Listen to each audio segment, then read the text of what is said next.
95% of our decisions are made by how you feel in the moment. And that is the problem. Do you feel like getting up? No. Do you feel like making that cold call? No, you don't. Do you feel like doing that third set of reps? No, you don't. We make decisions based on our feelings, and that is robbing you of joy and opportunity. So the core difference in people is, how do you produce certainty when the world isn't giving it to you? You go out and you try, in your case, you're 100,000 in debt and nothing's working. How do you keep yourself going? The way you did it, the way I did it, the way you're doing it, we may not have done it consciously, is we didn't change our potential, that was there. And it wasn't even taking more action. Taking more action with a belief it's not going to work, it's not going to change anything. We got results in our head that made us feel certain as if it had already happened. I need you to evaluate yourself and ask yourself the question, how are you wired? When you have a trial or a tribulation, how are you wired? When you hear the word no, does it break you? I'm wired differently. I get excited about no. I love no. I love it. It turns me on. No, Eric, I'll be back. I'll be back. I'll be stronger when I come back. If you get yourself in a state of certainty that this is going to work, I'm going to find the way, and if this doesn't work, I will make the way, then you tap a lot more potential. And when you're certain in your potential, you take massive action. When you take massive action, you really believe in something, you get great results. When you get great results, your brain goes, see, I told you I was a stud. I told you this thing would work out. Now you're even stronger. You tap more potential, take greater action, greater results. Sometimes you just have to move, do something, learn something new. Write down what you need to do in order to make a better life for yourself. And be brave enough to do those things. When you go out there, I need you to have that dog. When you get out there, I need you to kill or be killed when you get out there. We ain't playing no more. We ain't taking no prisoners no more. When you get out there, whatever you can get, go get it. Because they gonna get it before you get it. And they ain't gonna give it to you. So you go out there and get what's yours. And that moment that you finally begin to break through and build something extraordinary, in that moment, the realization is that it was always you trying to figure out how to become the best version of yourself and ask one simple question. How extraordinary can I become? What am I capable of? What are my limits? How far can I push myself? In this time that I have on this earth, exactly how much of my potential can I wring out of myself? How much can I become capable of? How far can I push myself? What can I build? How can I change this world? But all by doing one simple thing. Pushing myself to get better every day. And as Napoleon Hill said, strength and growth come only through continuous effort and struggle.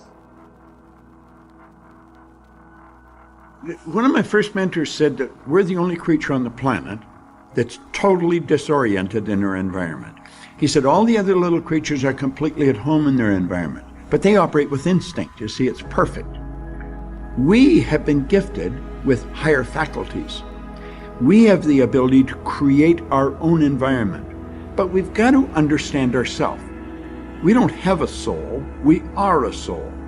We are living in a physical body corresponding with the material universe. Now we have to understand this, and if we don't understand it, we're not going to make it. And we've got to understand, like I can look at your body, I can tell you all kinds of things about you. You are dominantly a left brain person. You got a little bit of right brain, enough to really, you got a quiet, sensitive side to you. It's a little shy side, but that's very small. So it's not many people would see it. You have a tendency with things, if they hurt your feelings, you'll have a tendency to hold it inside. You want to start releasing it, or you're going to have stomach problems. Now I can tell that by looking at your body. Wow. But and he's right, by the way. Yeah, but there's so much about ourselves we never learn. The part of our mind that controls us is our intellect, or our subconscious, where the paradigm is, but we're trained to live through our senses. We're trained to go by what we see, hear, smell, taste, touch.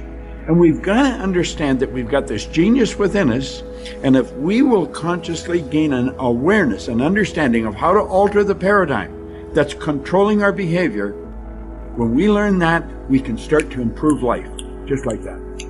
And there's no end to what we're capable of doing. We're conditioned genetically. All mom's DNA and all dad's DNA becomes our DNA.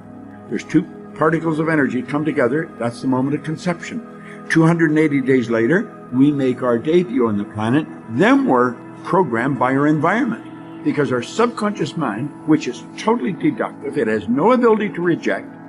The subconscious mind is immoral. It's like the earth. It doesn't care what you plant, but it'll return what you plant. Earl Nightingale used a beautiful example in The Strangest Secret. He said, you can plant nightshade, a deadly poison, not a 16th of an inch away. You can plant corn, a sweet food. One will grow with just as great an abundance as the other. And that's the way your subjective mind works.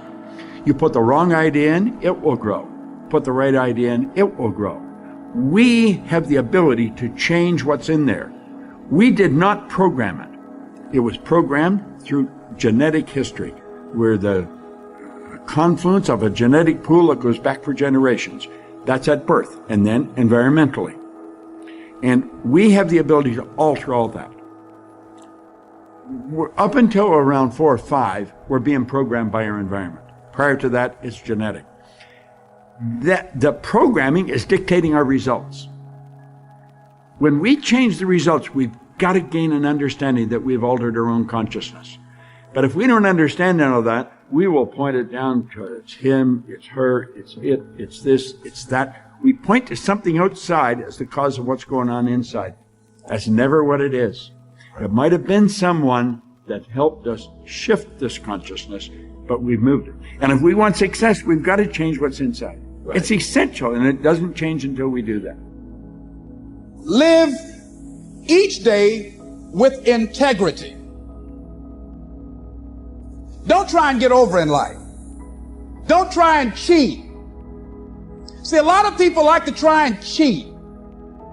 I was with a friend of mine, and we went into a service station to get some gas. They gave me back too much change. I discovered it down the road, and I was turning around going back. Guy said, "You're a fool. Hey, man, what when they don't give people enough change? You think they flag the people down?" I said, "I'm not responsible for them. I'm responsible for me." I went back and I told the guy, "Excuse me, sir, you gave me a $20 bill too much." I gave it to the guy just took it and walked away, didn't say thank you. The guy in the car laughed, said, "I told you, you fool! I'd have kept that." I said, I'm not responsible for his attitude.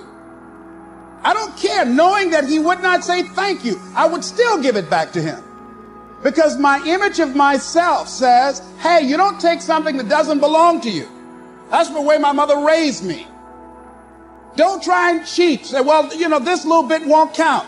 Everything counts.